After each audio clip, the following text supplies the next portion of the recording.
Welcome everyone on Hard Reset Info channel, and in this tutorial I'm gonna show you how to toggle on or off the menu narration in Battlefield 6.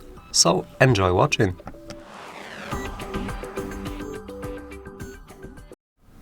As the first step, you have to click the gear icon here. It's open the settings. On the accessibility tab you can see the menu narration is the first option here.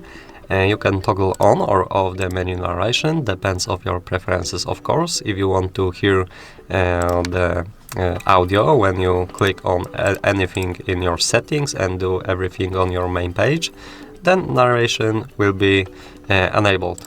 But I prefer to disable this option of course and enjoy using your Battlefield 6 without an menu narration.